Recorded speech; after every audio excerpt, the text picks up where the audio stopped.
There are many reasons that people have for choosing to become vegan.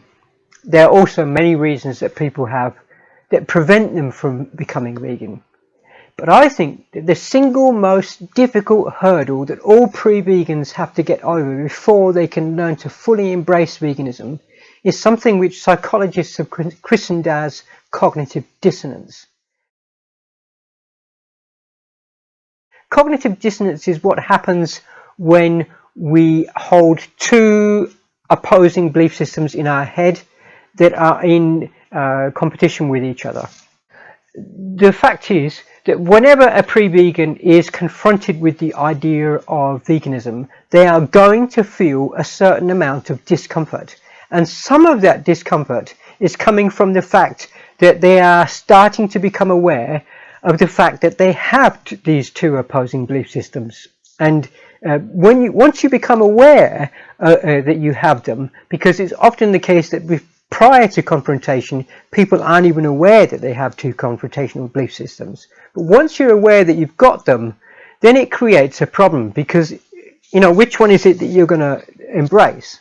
Now, if you're wondering what these two belief systems are, the first one goes that as very young children, we are taught to show respect for animals. We are taught that it's nice to be compassionate and show mercy and show respect for other life forms. So we don't go out and abuse dogs and cats. We pet them. You know, we look at them as a other being. We recognize the individual in each one of those animals that we come in contact with, providing we ourselves are treated with respect and not abused as children. This actually comes perfectly natural to us, because if we ourselves are shown respect, it's our natural heart-born birthright tendency to show the same kind of respect for other people, for other children, for other friends, for family, and for other animals that we come in contact with. That's the one belief system that we have, and that's the one I think that most of us would agree is what resonates with our heart, because we don't want to be recognized as cruel individuals. We don't want to be recognized as beings or humans with malicious intent toward other animals or beings. Now, the other belief that we have, which is in direct opposition to it and doesn't gel with it at all, is the one that goes, animals are here for us to exploit, and animals are here for us to raise and to separate from their families and to treat cruelly until it's time for them to be killed, because they're big enough and they're ready to be killed now for their flesh. What we need to do, what everybody needs to do, is recognize that farmed animals are really no different to the cats and the dogs that we're familiar with. We recognize the individual, we recognize the personality of the dogs and the cats. Every single one of those farmed animals is an individual too. They've all got their ears, their eyes, their heart, their liver, their lungs, their brain, and a mind inside that brain. And that mind has got an individuality, a unique personality, just like the animals that we're familiar with in our lives. So what this whole system is doing is it's taking individual animals with unique personalities, with unique minds, and it's treating them as if they were commodities. And worse still, it's doing this in a way which is clandestine and covered, so that most of us aren't even really aware of what's going on. We don't understand just how cruel this system is. By necessity, it's cruel. There is no way to be raising the animals the extent that is done today to satisfy the craving for flesh that humans have without being cruel to these animals.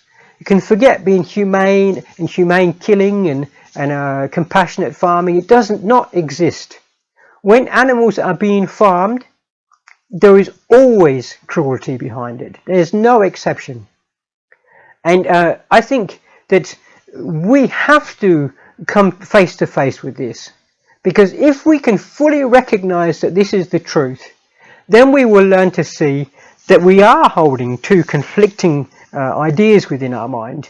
Either we're going to behave respectfully towards animals, or we're going to behave cruelly to animals. Which is it going to be?